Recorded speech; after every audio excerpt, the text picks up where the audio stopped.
Well, I'm back here again with Bill and Jerry in the second of our 2 interviews about Young Jedi. Hi guys, how's the last week been? Has it been strange being away from your baby? It's been a little bit different. It's been a very odd week. Yeah. But we're much nearer. We're a week nearer to the movie. We're a week nearer to Young Jedi, so it's fun. Yeah.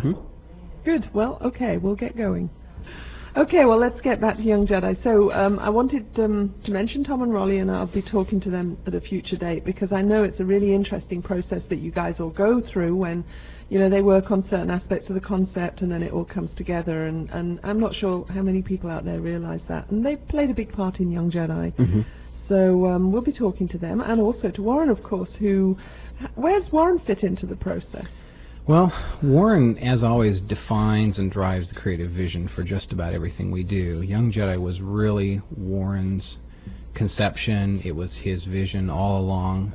Back in the beginning, before any of us really even understood what a wonderful product Young Jedi could be, he sort of just saw it all in the beginning and has shepherded it along throughout the entire process. He's been very involved in the gameplay, been very involved in the visual design of the cards. I mean, when you look at these cards and when you see how spectacular they are, and when you just say, wow, I've never seen, collectible card game cards that look like this before, just thank Warren, because he really has been there.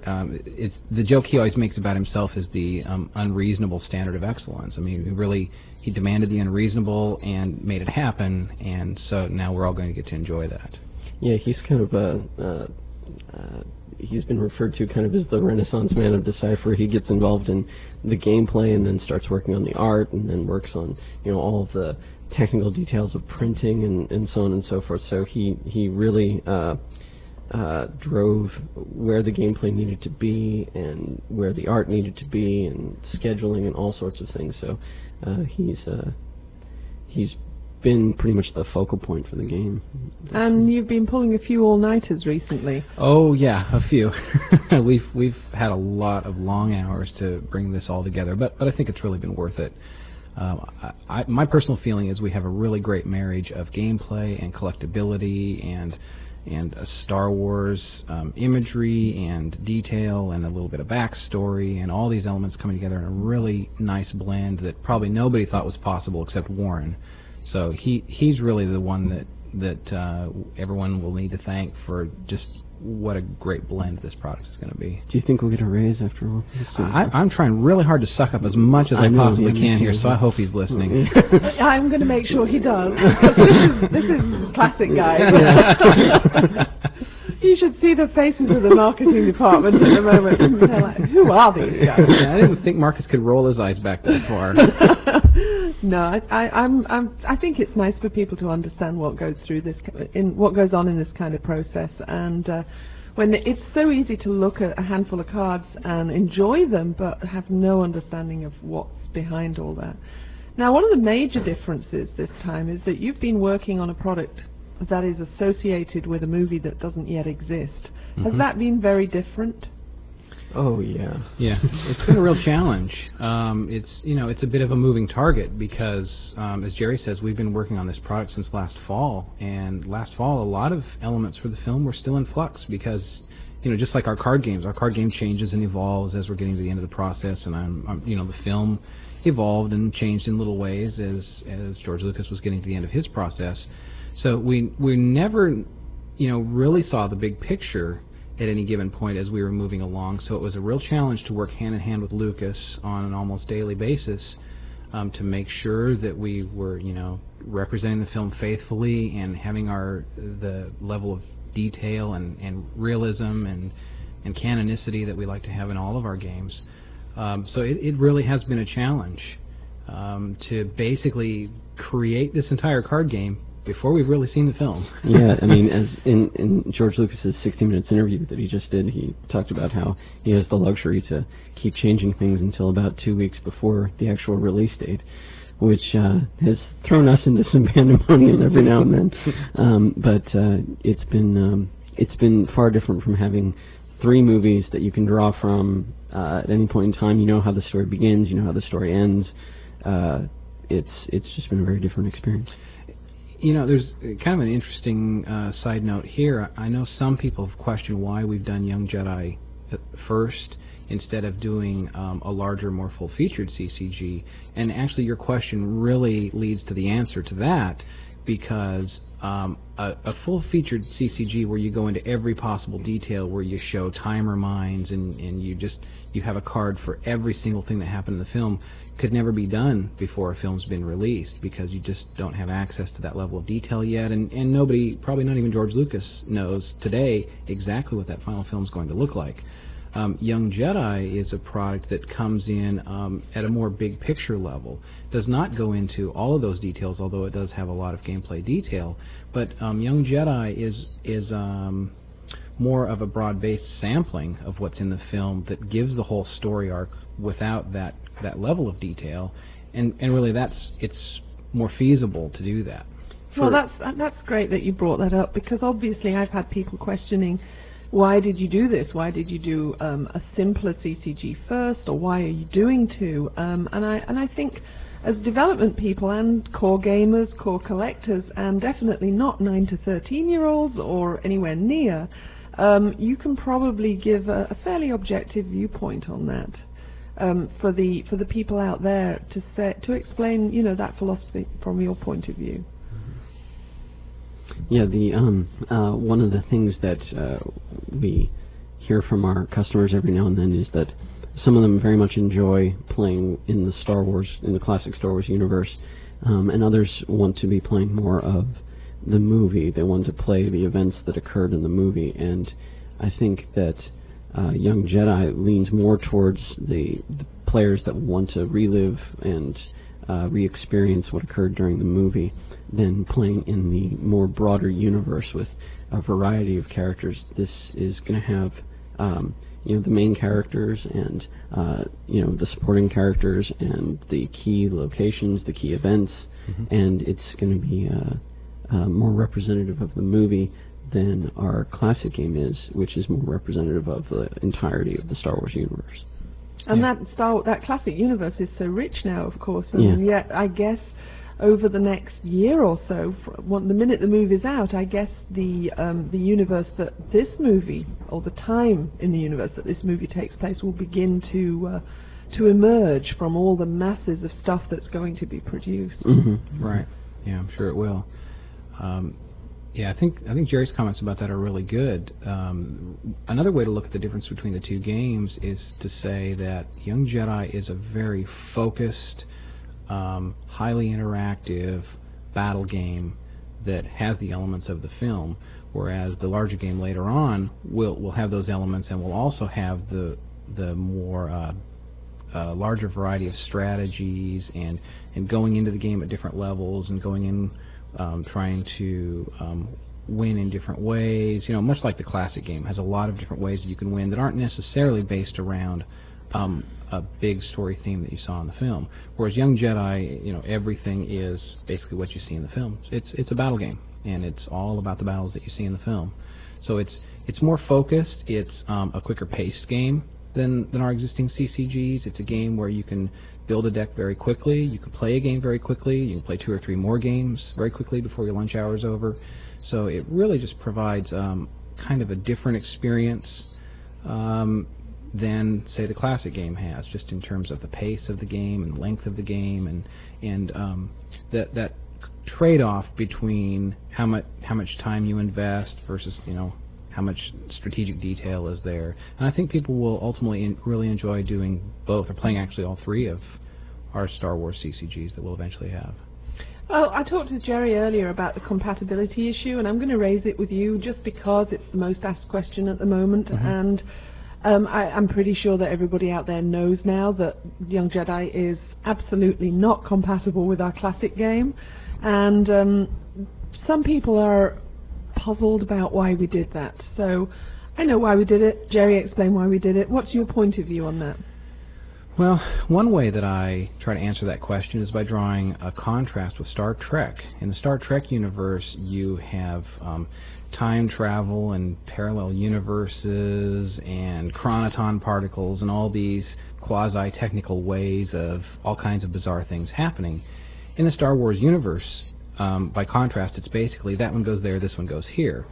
There's no time travel. There's no parallel universes. It's a very orderly universe that's very much like our universe, with the exception of there's the Force and there are the Jedi Knights, but it proceeds in a very orderly fashion. And you just can't have a character who's 30 or 35 years old and the same character who's 8 years old in play at the same time on opposite sides of the Force.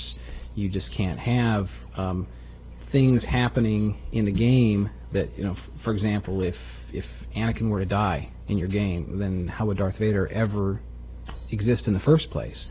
So you would create so many temporal paradoxes just by merging those cards in the first place that the credibility factor would just be non-existent. It would be difficult for me to play a game like that where none of the story elements were making any sense at all. And then there's also just the gameplay differences. The film is going to have different elements from the 3 films that we've seen. There will be a different emphasis. The fact that there aren't just 1 or 2 Jedi in the whole universe in Episode 1 makes things feel different. So there really needs to be a different feel. There needs to be different gameplay, and certainly the stories just can't cross at the same time. Yeah, that's a good point. With Anakin, when you hear Obi-Wan Kenobi talk about Darth Vader in the first movie, he talks about how Vader hunted down and destroyed the last of the Jedi, and how we eventually find out about Luke and Leia being Vader's children. So if Anakin got killed in the Star Wars classic card game, there'd be no Empire or Rebellion because the Jedi wouldn't have been hunted down and destroyed. Luke and Leia wouldn't exist. You just have to, take your cards, throw them off the table, and try something different. It wouldn't really work from a storyline standpoint. Right. In a way, it would be a bit like trying to play, a Vietnam era board game and a World War II era board game at the same time. And if in the World War II era board game Hitler was successful, then the whole Vietnam scenario would never even exist. So it's just, there's such a temporal causality effect going on from Episode 1 through the later episodes that they just can't be happening at the same time. It corrupts both of them. Right. Yeah. Well, your earlier comment, I think, was right on target. It just corrupts both universes. And I guess this argument carries through to the development of the core game, the fully featured CCG that you're doing for Episode 1 as well. Mm-hmm. Right. Yeah. Well, I'm in absolute agreement with you there, and I want to clear that up for all the people out there. And again, I want to re-emphasize Classic still has a long way to go. It's a great game at the moment. We're seeing the most tournaments we've ever seen. We've been hitting records week on week, so there's a very vigorous community still playing Star Wars Classic out there. And amazingly enough, from the comments I hear, Special Edition is still being explored and brought into the tournament scene. That was a huge set, and I don't think anybody really realized how long it would take to see all of those new game elements and those new twists and permutations get explored. And every week we hear of a new deck archetype, and then we hear of a new strategy. And I know people are saying, where's Endor? But I'm also hearing, I know Endor's coming, but I haven't finished with Special Edition yet, and in terms of learning it. So and then there's Death Star beyond that, plus all the other concepts that you're doing. Yeah, there's lots of stuff to come for Classic. So, well, we're almost out of time now. It's been quite a long interview. I want to touch a little bit on the simplicity element of this game, because you guys keep saying it's much easier to learn, but it's challenging to play, and that's fascinating to hear. I love stuff that's easy to learn. I'm still struggling to become a fully fledged CCG player of both of our Classic and our Star Trek game. So just elucidate a bit. What does that mean? It's simpler to learn, but challenging to play.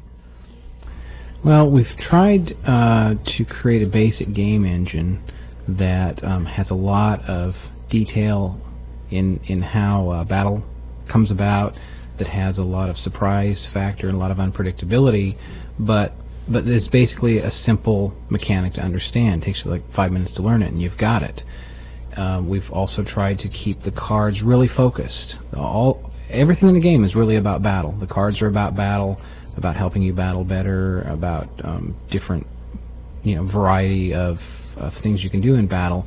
And so the focus is very simple. You're just trying to do one thing. You're just trying to battle your opponent. You're not trying to do 50 different things.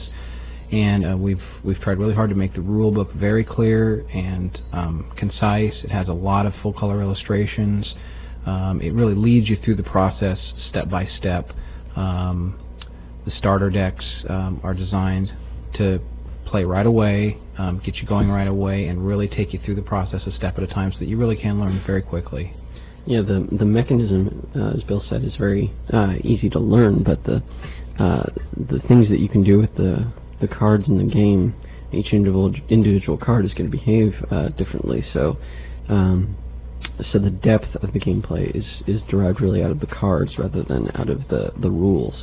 So the rules are very simple to learn, but the gameplay is going to be diverse depending on how you build your deck. Right.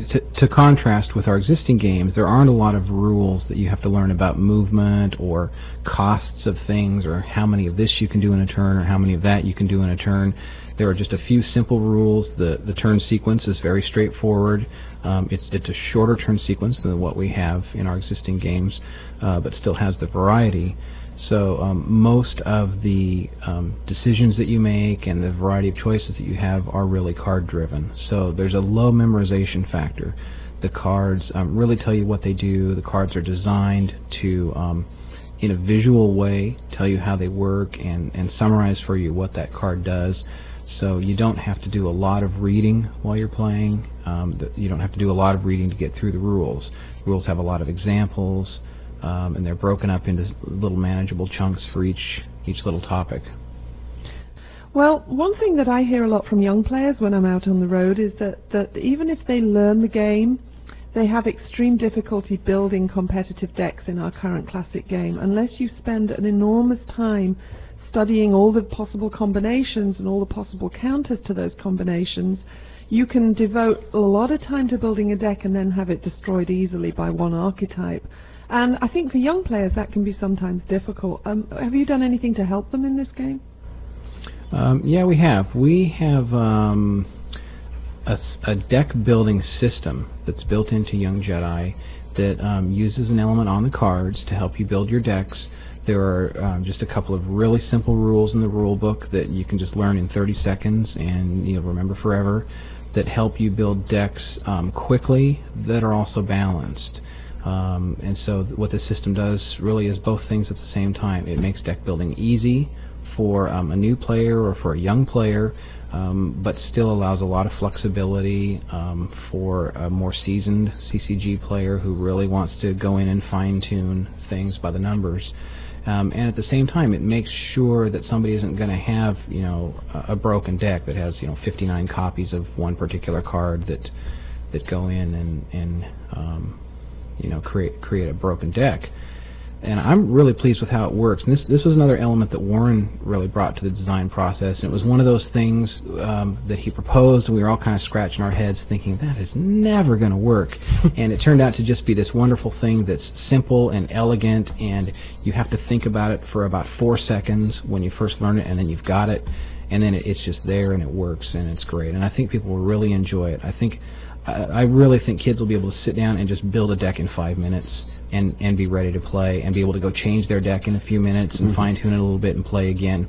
And they won't really be at a competitive disadvantage either for being kids, because the game is really designed to have a really good blend of skill and luck so that a skilled player will win out more often than not over a less skilled player, but everybody can compete and everybody can win some games because there is just the right blend of chance. Well, that sounds great for me, because I'm neither a new nor a young CCG player, but I'm a lazy CCG player. I just don't devote enough time in my life to learn all those combinations and all those tricks. I got caught out in a sealed deck game recently by one of the new weapon character combination cards from the enhanced game, because I hadn't done my homework. And halfway through a sealed deck game, I'm like, he can't do that. Well, yes, he can. Just read the text. Yep. Oh, I didn't realize. So I lost. So I think that's really reassuring to hear. I think I am going to become the ace Young Jedi player at Decipher. I think we'll have to start a Young Jedi League the minute it's out there. Yeah, I have a feeling that we would not be able to stop that if we wanted to. I know there are a lot of people who are really anxious to start playing. Yeah. I think it's a great lunchtime game. It's a game where you can literally, when the noon whistle blows, you can start building your deck and play 3 games and still have time to finish your sandwich before you got to go back to work. Yeah. I really like that aspect of it. That's great. Well, I think we've given away way more than we're supposed to. Oh, I'm sure. So when Warren hears this, Bill, Jerry, and I will be out of the building. But not before we get that raise. We're talking about all the things Warren did. Right. Yeah. Well, I'm wrapping up now our second interview with Bill and Jerry. I've managed to, over the last couple of weeks, squeeze a lot of stuff out of them about Young Jedi. So thanks, guys. And I know that you're both busy now working on other stuff. And we're getting closer to the date. So thanks for talking with me. Oh, it's our pleasure. Yeah.